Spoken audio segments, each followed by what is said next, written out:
At the end of the day छुट्टी नि तिमी पनि तिमीलाई नै सम्झिरहेको थिएँ। हाम्रो ती कुराहरू तिमी साँच्चै नै हाम्रो सपनाहरू कसरी पुरा गर्नु।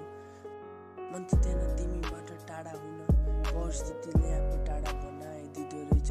छुट्टिए पनि तिमीप्रति माया पनि अझै पनि छ, तर थाहा छैन के हुन्छ पछि गएर।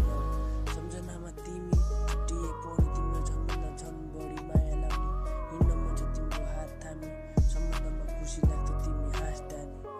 आजकल एक्लै बसिरहन्छु म, तिम्रो यादले निकै नै गाह्रो छ।